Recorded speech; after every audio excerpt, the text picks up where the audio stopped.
November 1922. The Valley of the Kings, a sun-scorched necropolis holding the secrets of pharaohs. For years, it was believed the valley had surrendered all its treasures. But one man, archaeologist Howard Carter, fueled by the conviction of his patron, Lord Carnarvon, refused to believe it. After 5 seasons of fruitless, dust-choked labor, his team uncovered a single, hidden step carved into the bedrock. It led to a sealed doorway, untouched for over 3,000 years. Behind it lay not just the fabled wealth of a boy king, but a legend that would echo through the century. As Carter breached the final seal, a gust of ancient air escaped, carrying with it whispers of a timeless warning. The world watched, captivated by the promise of gold and glory. But was there another price to be paid for disturbing the eternal rest of a king? The story of Tutankhamun's tomb is not just about what they found, but what found them in the years that followed. In the early 20th century, Egypt's Valley of the Kings was a place of ghosts. For nearly 3,000 years, this desolate canyon on the west bank of the Nile had been the final resting place for the pharaohs of the New Kingdom. It was a royal necropolis, a city of the departed, conceived to protect the immortal rulers and their fabulous treasures for eternity. But eternity had been unkind. Almost as soon as the tombs were sealed, they were targeted. Generations of robbers, driven by greed and desperation, had systematically plundered these sacred chambers, leaving behind little more than empty sarcophagi and shattered artifacts. By the dawn of the modern archaeological age, the great hunt was seemingly over. One by one, the tombs of the legendary pharaohs, Ramesses, Seti, Thutmose, had been located, catalogued, and found to be almost entirely ransacked. The consensus among the world's leading Egyptologists was clear. The valley had no more secrets to give. The man who most famously cemented this view was Theodore Davis, an American lawyer who held the excavation concession for the valley for 12 years. He had made several important finds, including the nearly intact tomb of Yuya and Chuyu. Yet, after years of digging, he too became convinced the site was exhausted. In 1912, he published a book summarizing his work, confidently declaring, "I fear that the Valley of the Tombs is now exhausted." He had even found a small pit containing embalming materials and broken pottery bearing the name of a minor king, Tutankhamun, and mistakenly concluded this was the pharaoh's humble and thoroughly looted tomb. The world accepted his verdict. The golden age of discovery was over. The focus of archaeology shifted elsewhere. But in the dust and heat, a contrary whisper persisted. One man, an archaeologist of uncommon stubbornness, refused to believe the story was finished. He was convinced that the valley held one last spectacular secret: the tomb of a boy king, a ruler so obscure he had been forgotten by history, and perhaps, just perhaps, overlooked by the robbers as well. The quest for Tutankhamun was fueled by 2 men from vastly different worlds. One was the financier, George Herbert, the 5th Earl of Carnarvon. He was the quintessential Edwardian aristocrat, immensely wealthy, owner of the magnificent Highclere Castle, and a man with a passion for the fastest, most modern new technologies. He was one of Britain's pioneer motorists, a reckless driver who pushed his vehicles to their absolute limits. It was this love of speed that would, ironically, lead him to the patient, slow-moving world of archaeology. In 1901, a severe motoring accident in Germany left him with lasting health issues. His doctors advised him to spend his winters away from the damp English climate, recommending the warm, dry air of Egypt to aid his recovery. It was there, amidst the ancient monuments, that Lord Carnarvon developed a new hobby: collecting antiquities. As an amateur, however, he quickly realized he needed professional guidance to navigate the complex world of excavations. In 1909, he was introduced to a field archaeologist with a formidable reputation named Howard Carter. A partnership was born. Carnarvon would provide the funds, the political connections, and the official excavation concession from the Egyptian government. Carter would provide the expertise, the on-the-ground management, and the unwavering focus. For years, the partnership yielded very little of significance. They found a few minor artifacts and nobles' tombs, but the grand prize, a royal tomb, remained elusive. The First World War brought their work to a halt, and after the conflict, the costs of digging soared. Carnarvon's investment had stretched into the tens of thousands of pounds, a colossal sum at the time, with no major discovery to show for it. His patience was wearing thin. In June of 1922, he summoned Carter to Highclere Castle and delivered the news. He was relinquishing the concession. The years of fruitless searching were over. Carter, seeing his life's ambition about to evaporate, made a desperate appeal. He begged for one more season. He was so certain he was close. He even offered to pay for it himself, a gesture he could scarcely afford. Moved by his archaeologist's passionate conviction, Carnarvon agreed. He would fund one final season of digging. After that, there would be no more chances. If Lord Carnarvon was the engine of the operation, Howard Carter was its unwavering steering hand. Unlike his patron, Carter was not a man of high society. He was the son of an artist, and he first arrived in Egypt in 1891 as a teenager, not with a degree in Egyptology, but with a talent for drawing. His first job was to meticulously copy the intricate paintings and hieroglyphs from tomb walls. This work gave him an intimate familiarity with the art and history of the new kingdom, and an artist's eye for details others might miss. Over the years, he proved himself to be a brilliant field archaeologist, known for his methodical, scientific approach in an era often characterized by treasure hunting. But he was also known for his difficult personality. Carter was a solitary figure, stubborn, short-tempered, and fiercely independent. He had risen to the post of Chief Inspector of Antiquities for Upper Egypt, but his career came to a halt after he sided with Egyptian site guards in a dispute with a group of belligerent French tourists. He resigned his post rather than apologize, a decision that left him professionally adrift until he partnered with Lord Carnarvon. For years, one name had captivated Carter's imagination: Tutankhamun. The boy king was a footnote in history, his name known from only a handful of scattered objects. He had been intentionally erased from the official king lists by his successors. Carter theorized that this very obscurity might have been his tomb's salvation. He developed a precise theory about its location, believing it lay hidden beneath a layer of debris left behind by the construction of the much later tomb of Ramesses VI. For 5 fruitless seasons, Carter had meticulously cleared a triangular patch of the valley floor defined by other famous tombs. His colleagues privately scoffed at his obsession, viewing it as a foolish waste of Carnarvon's money. The valley, they insisted, was empty. But Carter's belief never wavered.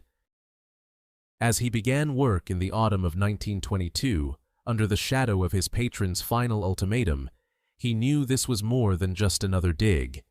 It was the culmination of a decade of partnership and a lifetime of conviction. He was digging not just for a tomb, but for his own vindication. The 1st of November, 1922, marked the beginning of the end. Howard Carter began his final season of excavation with a heavy heart, the weight of Lord Carnarvon's ultimatum pressing down on him. He directed his team of local workmen to the last remaining patch of ground his theory had identified, an area near the entrance to the tomb of Ramesses VI. This section had been covered by the remnants of ancient stone huts built for the workers who had constructed the later tomb. Carter had always believed these huts might conceal something, but clearing them was laborious. The first 3 days of digging yielded nothing. The mood on site was grim. The rhythmic sounds of picks and shovels echoed through the valley, but the energy and hope of previous seasons had faded. It felt like they were simply going through the motions before the inevitable end. Then, on the morning of November 4th, the routine was shattered.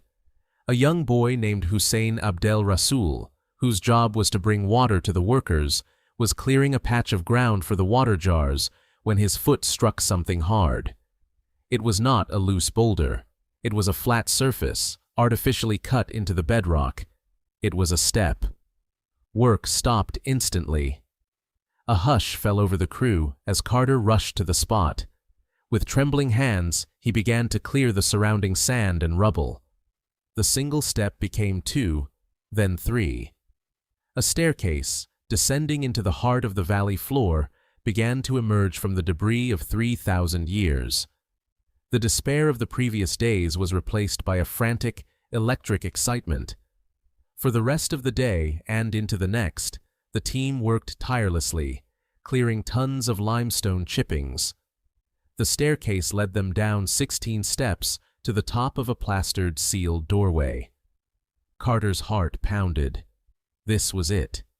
He carefully examined the surface of the doorway and could just make out the impressions of ancient seals. He recognized the jackal and 9 captives, the official seal of the royal necropolis. It was a tomb, untouched for millennia. Aware of the immense danger of theft, Carter made a difficult decision. He ordered his men to refill the entire staircase, burying the discovery once more to conceal it from prying eyes. He then walked to the post office in Luxor and sent a now famous telegram to his patron in England. At last have made wonderful discovery in valley, a magnificent tomb with seals intact, recovered same for your arrival. Congratulations. The secret was safe, and the agonizing wait for Lord Carnarvon began.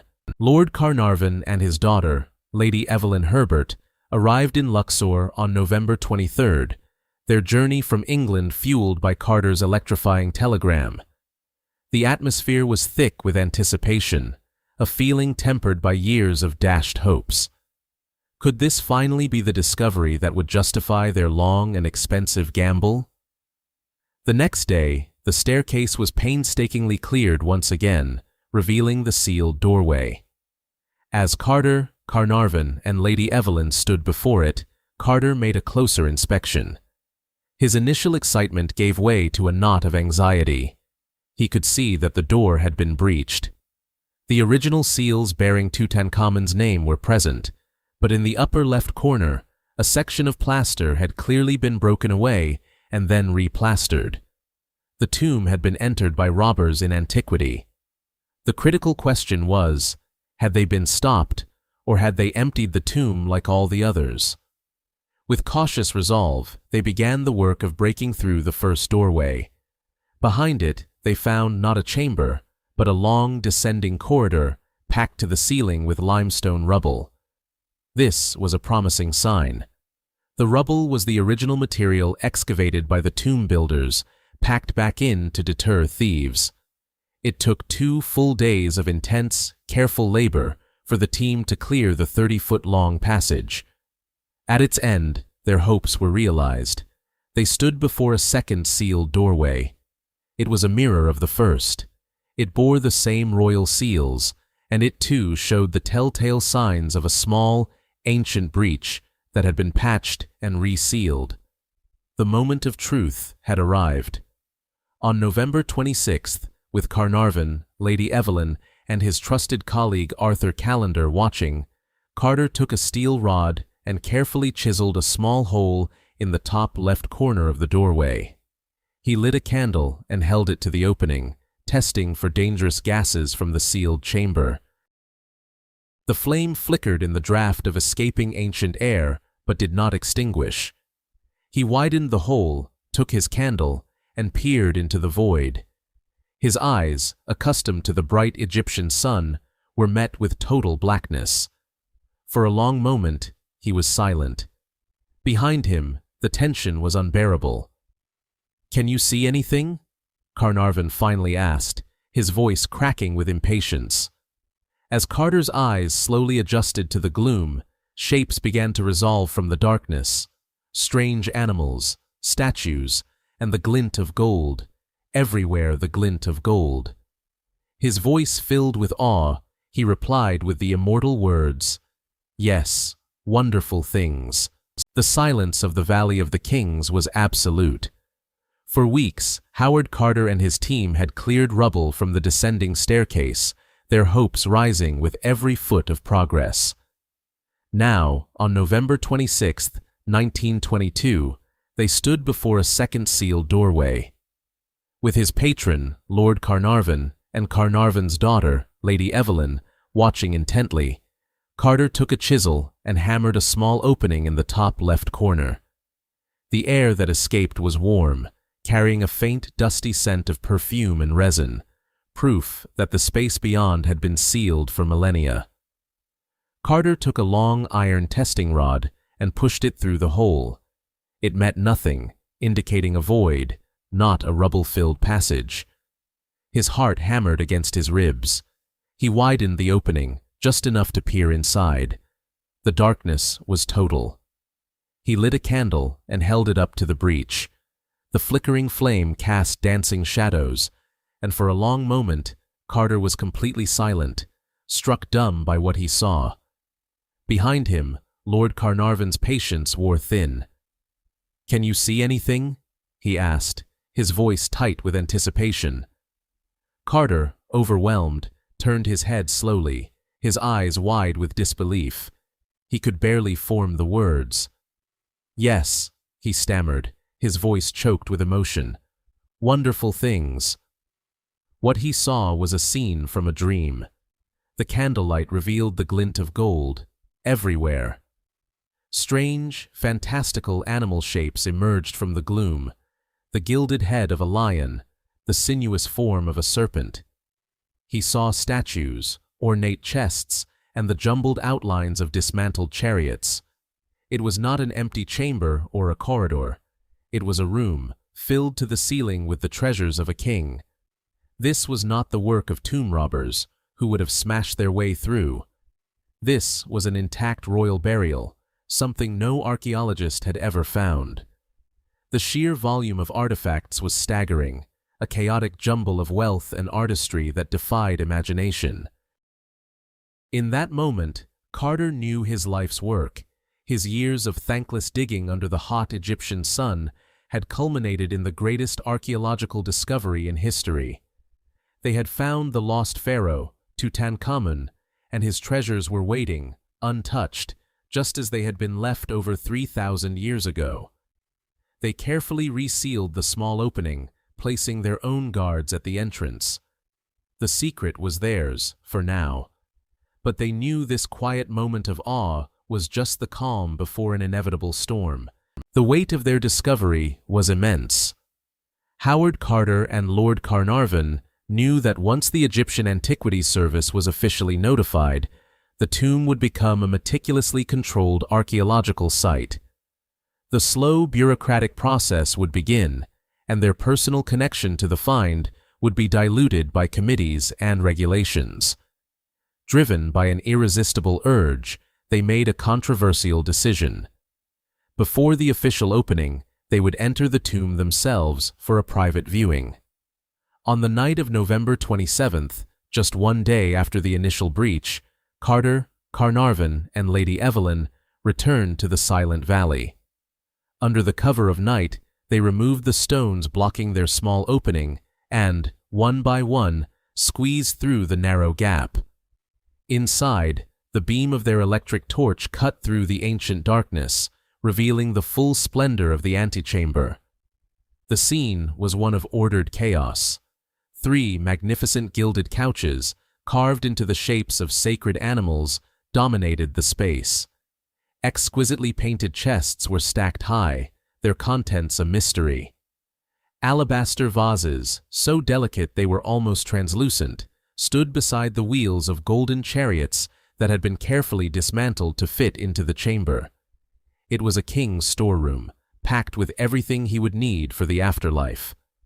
As they moved deeper into the room, their light fell upon a sealed doorway on the far wall.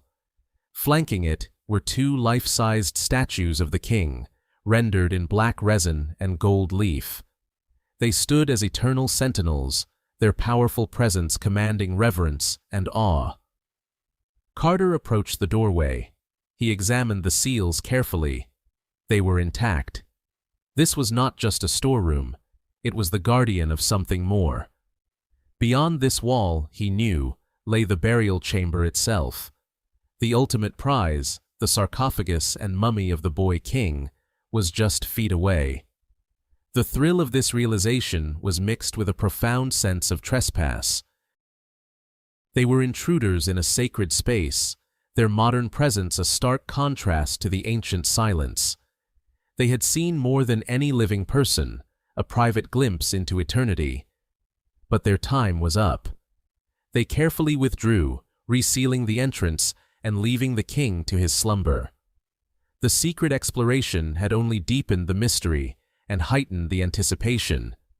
Now, they had to face the world and begin the official work, knowing the greatest secrets of the tomb were still waiting to be revealed. The secret could not be held for long. On November 29, 1922, Lord Carnarvon sent a cable to the Times of London, which had secured exclusive rights to the story. The news exploded across the globe. "Valley of the King's Discovery," the headline screamed. "Immense archaeological find in Egypt." The world was instantly captivated. Tutankhamun, a previously obscure pharaoh, became the most famous name on the planet overnight. What had been a quiet, dusty archaeological dig was transformed into a global media spectacle.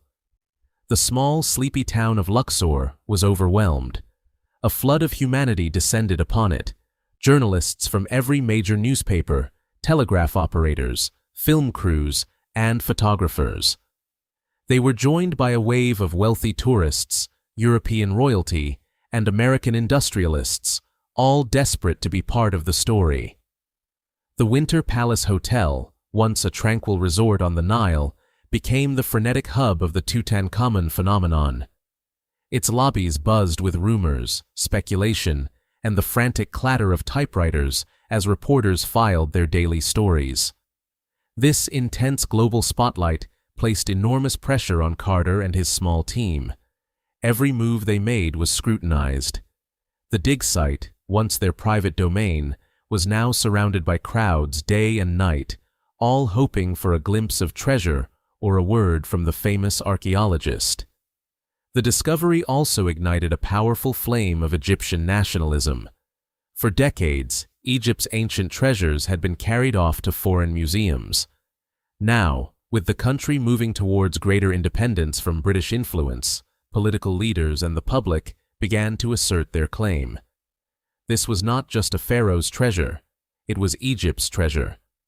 The new government, led by the nationalist Waft Party, saw the tomb as a potent symbol of their nation's glorious past and future sovereignty. Tensions began to mount between Carnarvon, who, as the expedition's funder, believed he had rights to a share of the contents, and the Egyptian authorities, who were determined that not a single object would leave the country.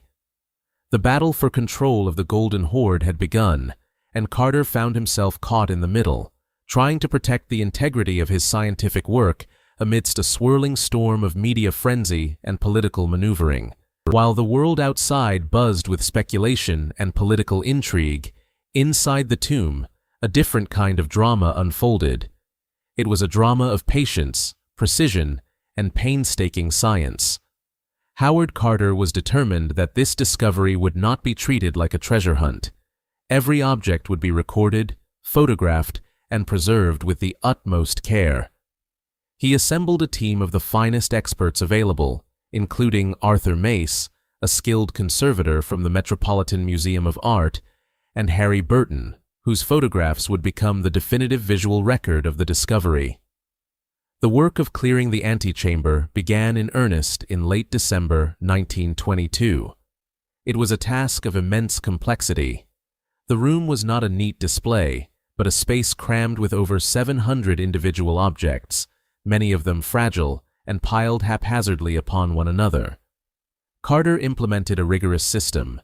Nothing was to be touched until it had been photographed by Burton, both in its original position and from multiple angles. Each item was then assigned a reference number. Its exact location was plotted on a detailed floor plan. Only then would the object be delicately moved, often requiring intricate systems of pulleys and supports, to a makeshift laboratory set up in a nearby empty tomb for conservation work. The treasures that emerged were breathtaking. There were ornate alabaster perfume jars, their contents still fragrant after 30 centuries. Intricate board games, ready for the king to play in the afterlife.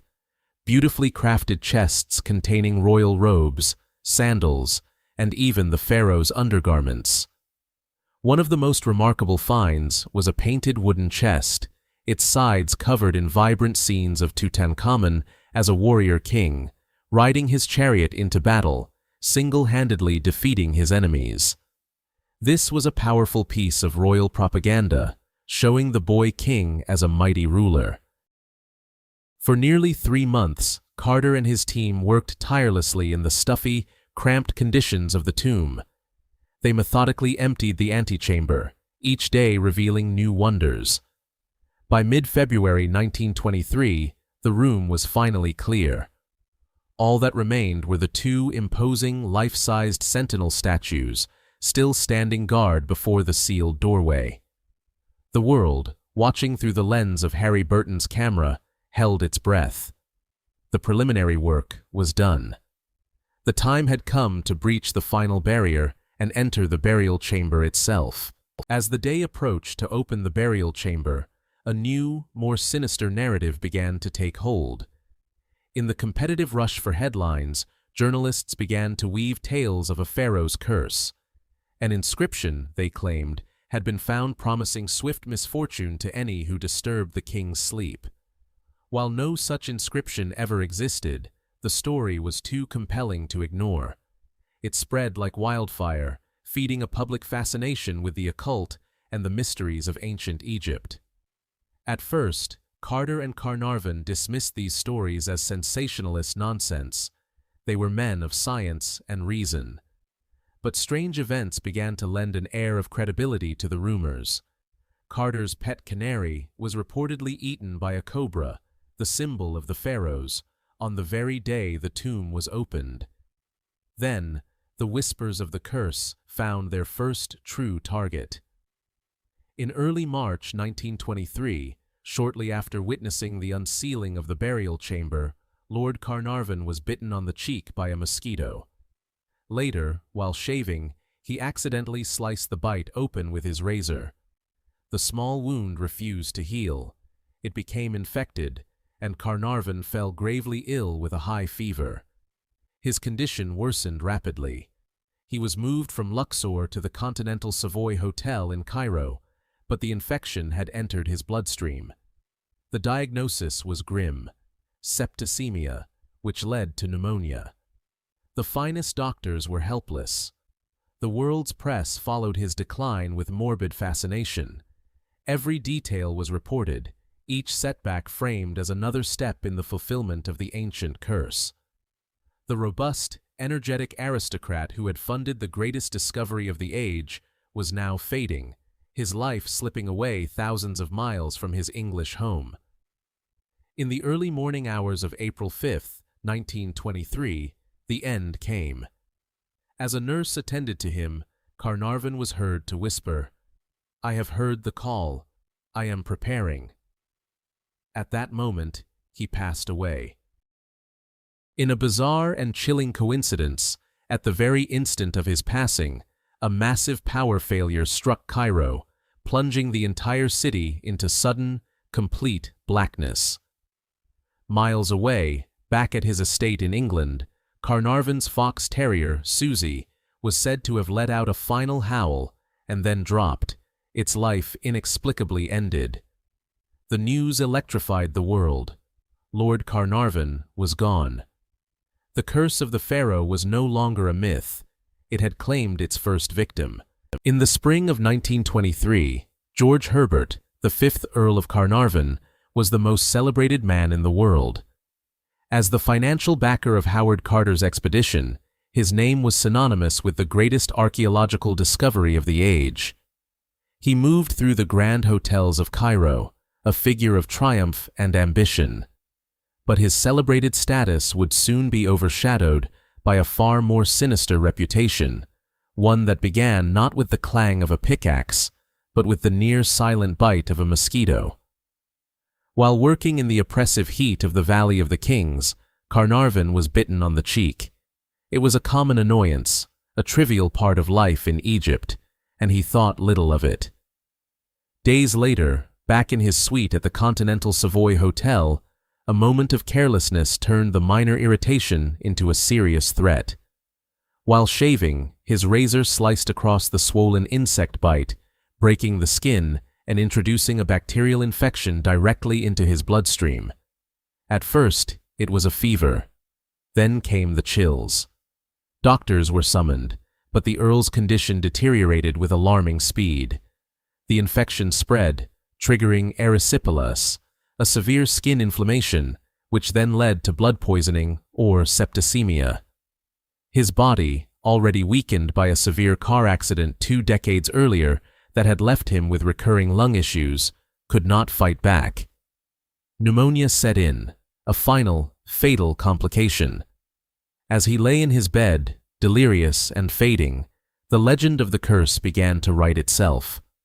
On April 5, 1923, at approximately 2 a.m, Lord Carnarvon passed away.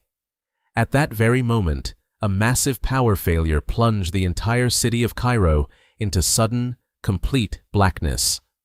The coincidence was stunning, a moment of profound, inexplicable drama. The story was made even more chilling by reports from England. At his country estate, Highclere Castle, Carnarvon's beloved fox terrier, Susie, reportedly let out a mournful howl at the exact time of her master's passing, and then fell over, gone. A simple infection, a tragic medical event, had been transformed. It was no longer seen as a consequence of a shaving cut, but as the first act of a pharaoh's revenge.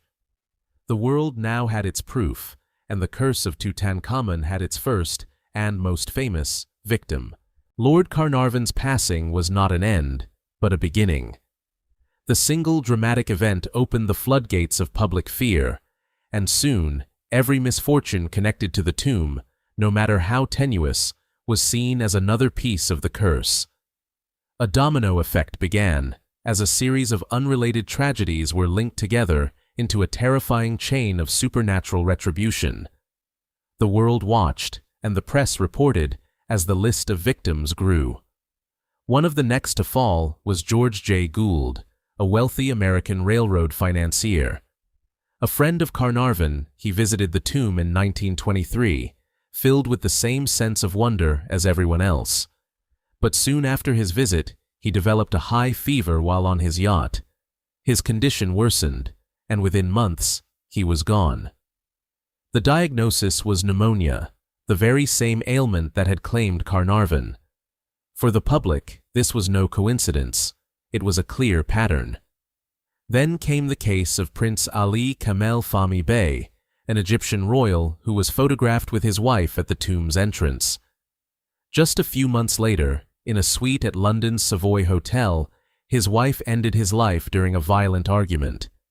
While the court case revealed a history of a turbulent relationship, the newspapers wasted no time connecting his fate back to his visit to the boy king's final resting place. The curse, it seemed, could follow its victims across continents.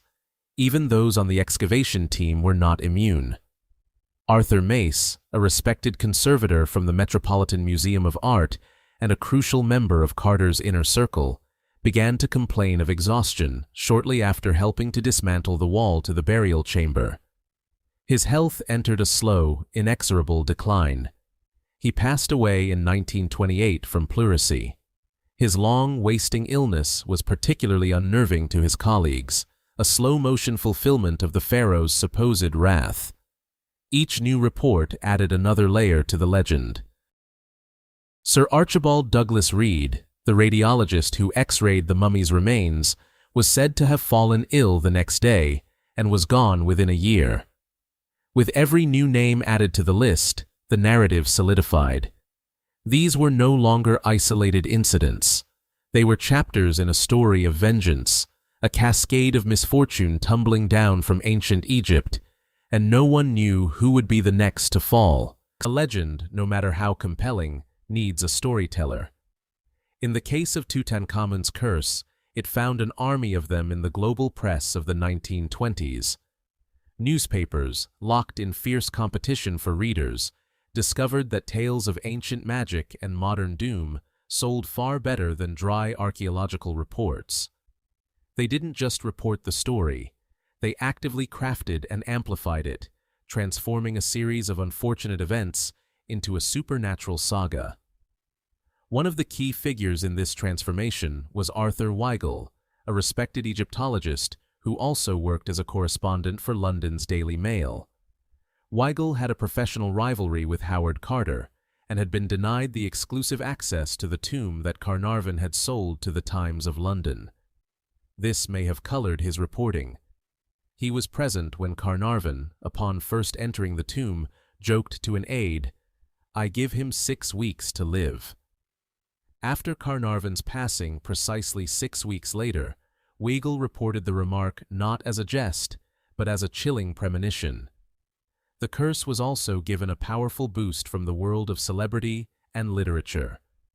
Sir Arthur Conan Doyle, the creator of the hyper-rational Sherlock Holmes, was, ironically, a fervent believer in spiritualism. Visiting Cairo shortly after Carnarvon's passing, he was asked by reporters for his opinion. He speculated that the pharaoh's priests had not used a chemical poison, but had created elementals, powerful spiritual guardians, to protect the tomb. This theory, coming from one of the world's most famous authors, lent an air of intellectual credibility to the supernatural claims. Adding to the mystique was the novelist Marie Corelli. Just weeks before Carnarvon's final illness, she published a letter in a magazine, quoting from what she claimed was an ancient text. It warned of the most dire consequences for any who entered a sealed tomb. When tragedy struck, her letter seemed eerily prophetic, further convincing a superstitious public that dark forces were at work. The media created a feedback loop of fear. Every new incident was presented through the lens of the curse, and every speculative article reinforced public belief. The story had everything: ancient kings, fabulous treasure, and a mysterious, unseen force striking down the wealthy and powerful. The media had found its perfect story, and in doing so, ensured the curse of the pharaoh would become an immortal legend. Beyond the sensational headlines and whispered rumors, a more rational examination of the events began to take shape. As the list of the curse's supposed victims grew, skeptics started to analyze the facts, questioning whether the world was witnessing a supernatural conspiracy or simply a series of explainable, if tragic, coincidences. The most glaring piece of evidence against the curse was the fate of the man at the very center of the discovery: Howard Carter. Carter spent more time inside the tomb than anyone else, breathing its air and handling its artifacts for a solid decade after its opening. If a pharaoh's wrath was real, he should have been its primary target. Yet, Carter lived on for another 17 years, passing away in 1939 at the age of 64 from Hodgkin's lymphoma, a disease with no connection to ancient Egypt. The list of survivors is compelling. Lady Evelyn Herbert, Lord Carnarvon's daughter, was among the very first people to enter the burial chamber alongside Carter. She lived a long and full life, reaching the age of 78. Dr. Douglas Derry, the anatomist who conducted the examination of Tutankhamun's mummy, handling the royal remains directly, lived to be 87.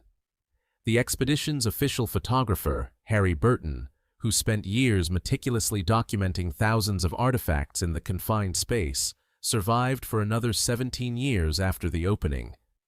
When modern researchers looked at the data, the curse narrative began to crumble. One study examined the fates of the 26 individuals who were present when the tomb was officially opened. it found that only 6 of them passed away within the subsequent decade. The average age of the key individuals involved was already high, and their mortality rate was found to be no different from that of a similar group of people who had never set foot in Egypt. Many of the so-called victims already had pre-existing health conditions or passed away from common ailments of the era. The human brain is wired to find patterns, to connect dots, and create stories. In the tale of Tutankhamun, the dramatic timing of Lord Carnarvon's passing provided a powerful anchor for a narrative that was simply too good to dismiss.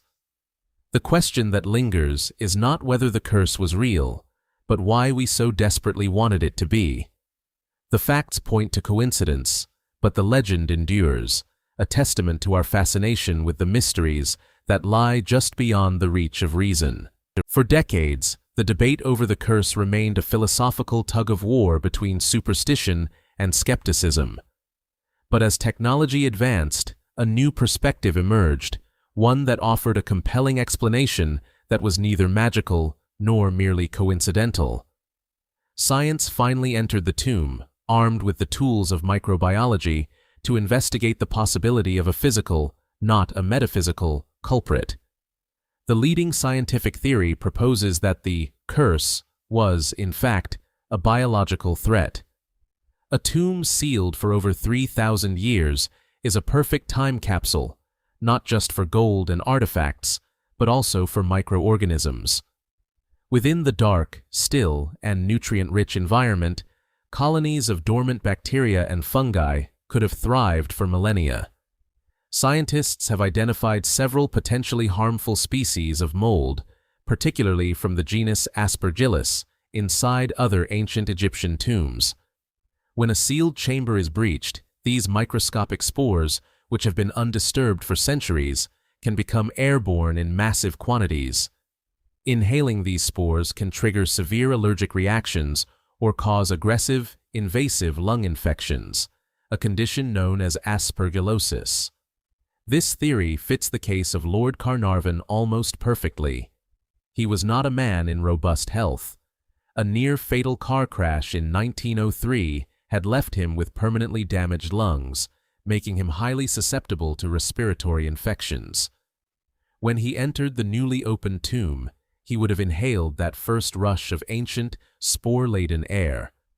His compromised immune system, further weakened by the subsequent infection from the mosquito bite, would have been unable to fight off the microscopic invaders. His pneumonia was not a supernatural punishment, but a predictable outcome of exposing a vulnerable individual to a concentrated pathogen. Other potential natural dangers could have been present as well. The air could have contained toxic particles from decaying organic matter, bat guano, or even chemicals like formaldehyde used during the mummification process. This scientific explanation does not diminish the story's power. It confirms that the danger was very real. The tomb was protected, not by ancient spells, but by a microscopic army. The Pharaoh's curse was nature's own defense mechanism, a potent reminder that the greatest threats are often the ones that cannot be seen, a final, fascinating twist in the story of the boy king. While headlines screamed of ancient magic, a far more insidious and invisible threat may have been lurking within Tutankhamun's tomb. For over 3,000 years, the burial chamber had been a perfectly sealed environment, an undisturbed time capsule. But it was not empty. It was a microcosm, teeming with life forms that had slumbered for millennia. Modern science offers a compelling, if less sensational, explanation for the series of unfortunate events that followed the tomb's opening. The prime suspects are not vengeful spirits, but microscopic organisms. Archaeologists and microbiologists now suggest that dormant and potentially harmful species of fungi and bacteria could have been trapped inside. When Howard Carter made his famous breach, he not only let light in for the first time in 30 centuries, he also allowed these ancient microbes to escape. Spores from fungi like Aspergillus, a genus known to cause respiratory infections, could have filled the air. In a person with a compromised immune system, exposure to a high concentration of these spores could lead to serious illness. This theory gains particular traction when considering Lord Carnarvon. He was not in robust health, having suffered a severe automobile accident years prior that left him with recurring lung problems. His weakened state would have made him exceptionally vulnerable to any pathogen, ancient or modern. Beyond airborne microbes, other toxins could have been present. The elaborate burial process involved a host of chemical compounds and organic materials used for preservation, all sealed in an airless space. The breakdown of these materials over centuries might have produced toxic gases or residues. The very dust that coated every surface, which the excavators would have inevitably inhaled, could have been laden with these hazardous substances. It is a chilling thought that the true danger was not a pharaoh's wrath, but the simple, biological consequence of disturbing a long-dormant ecosystem. Science presents a logical chain of events, from a mosquito bite to a weakened nobleman breathing in ancient dust in a confined space. Yet, even with these plausible scientific theories, a question lingers. Could fungal spores and tomb toxins truly account for the sheer range of misfortunes that befell the wider circle of individuals connected to the discovery? Or was there another force at play, one that science could not measure? The legend of the curse is built upon a foundation of carefully selected tragedies. It focuses intently on those who met untimely ends, while conveniently ignoring a much larger and far less dramatic group, the survivors. The narrative of a deadly pharaoh's revenge falls apart when confronted with the simple fact that most people associated with the tomb's opening lived long, full, and productive lives. The most glaring exception to the curse was the man at the very center of the discovery, Howard Carter. If any single person were to be the primary target of a supernatural retribution, it would be him. He was the one who breached the sacred seals, who dismantled the shrines, and who lifted the golden mask from the king's face. Yet Carter showed no signs of being cursed. He spent the next decade of his life meticulously cataloging the nearly 6,000 artifacts from the tomb, a monumental task he undertook with unwavering dedication. He passed away in 1939 at the age of 64 from natural causes, a full 17 years after he first peered into the tomb.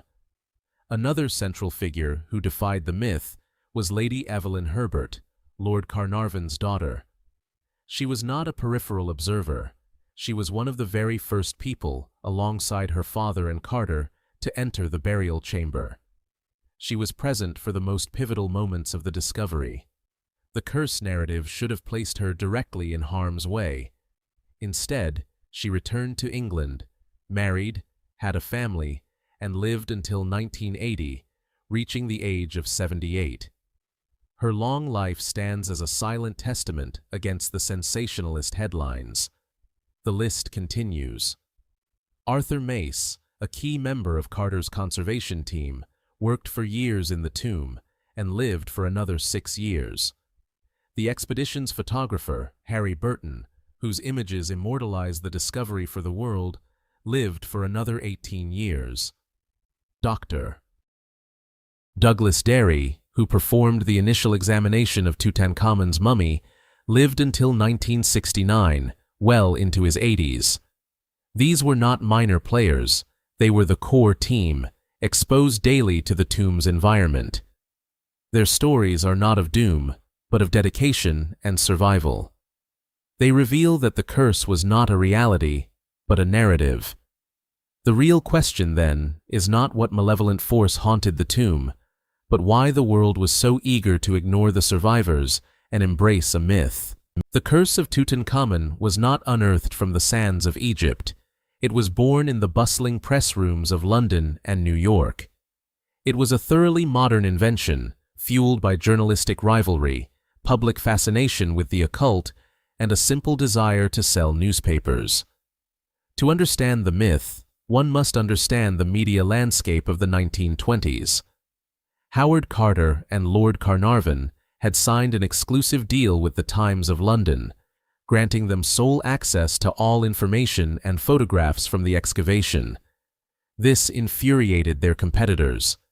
Newspapers like the Daily Mail and the Daily Express were shut out of the biggest archaeological story of the century. Unable to report the facts, they began to speculate, embellish, and invent. When Lord Carnarvon's health took a turn, these rival papers found their angle. They began weaving a narrative of a pharaoh's revenge, connecting any misfortune, however remote, to the tomb's opening. The story was simply too good to check. The public, already captivated by the discovery, was primed to believe. The era was one of great interest in spiritualism and the supernatural, a cultural reaction to the immense losses of the First World War. Prominent figures like Sir Arthur Conan Doyle, the creator of the hyper-rational Sherlock Holmes, publicly announced his belief that an evil spirit, or elemental, guarded the tomb, lending the theory an air of intellectual credibility. But when subjected to statistical scrutiny, the curse crumbles. A study of the 58 people present when the tomb and sarcophagus were opened revealed that their average lifespan was no different from that of their peers who were not present. The so-called victims were often individuals who had only a tangential connection to the find.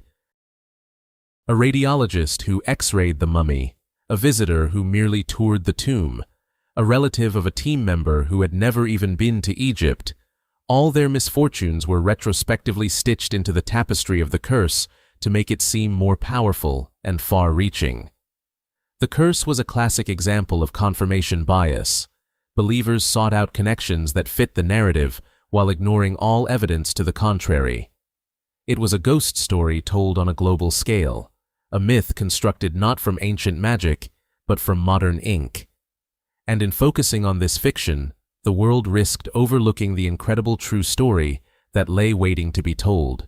For decades, the world was so fixated on the golden mask that it failed to see the face beneath it. The legend of the curse and the spectacle of the treasure overshadowed the human story of Tutankhamun himself. But in recent years, advanced scientific analysis has begun to peel back the layers of myth and reveal the fragile boy who ruled a superpower at a time of profound crisis. He was not an imposing, godlike figure.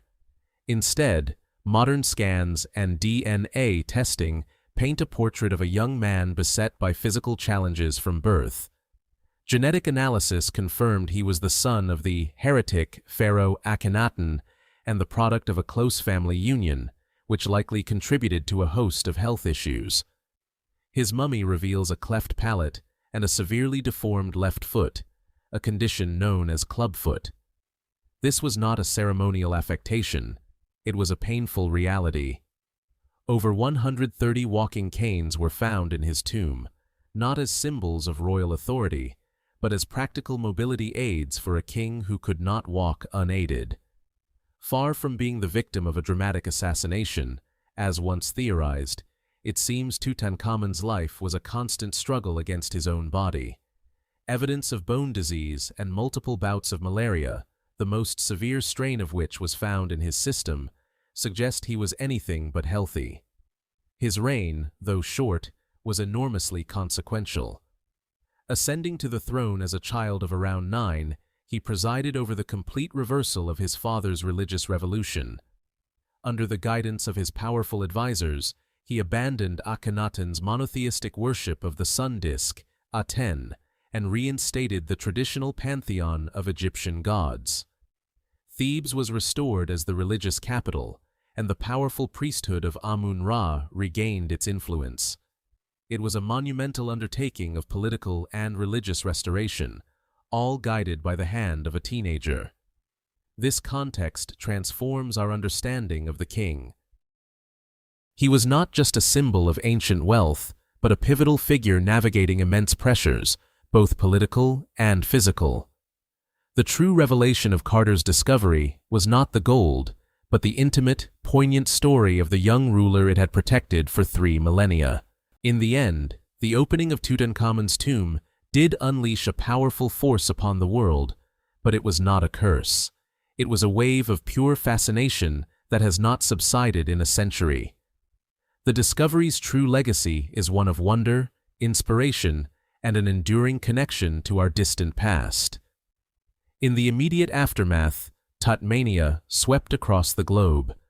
The geometric patterns, lotus flowers, and scarab beetles found in the tomb became the defining motifs of the Art Deco movement, influencing everything from skyscraper architecture in New York to jewelry design in Paris. Women adopted Egyptian-style makeup and bobbed haircuts. Hollywood, in its golden age, became infatuated with the theme, producing a slew of films set against the backdrop of mysterious pyramids and ancient secrets. Beyond popular culture, the find revolutionized the science of archaeology. Howard Carter's meticulous, decade-long process of recording, photographing, and preserving every single item set a new standard for the field. The discovery highlighted the importance of careful, scientific excavation over simple treasure hunting. It also ignited a fierce debate about cultural heritage and the ownership of antiquities, a conversation that continues to this day and helped shape modern museum ethics. Decades later, the allure remained potent. The blockbuster museum exhibitions of Tutankhamun's treasures in the 1970s and beyond created a new cultural phenomenon. Millions of people lined up for hours, not to see the relics of just any king, but to be in the presence of a story that had captured the world's imagination. These tours introduced entire new generations to the splendors of ancient Egypt and fueled a massive surge in tourism to the Nile Valley. Tutankhamun, a relatively minor pharaoh who was erased from history by his successors, became the most famous ruler of the ancient world. His is a story of rediscovery and immortality. The curse is now little more than a historical footnote, a ghost story that has been thoroughly dispelled. What remains is the treasure, the science, and the profound human story. The tomb of the boy king proved that history is not a static subject, but a dynamic, ongoing process of discovery, a gift of knowledge that continues to inspire awe and wonder in all of us.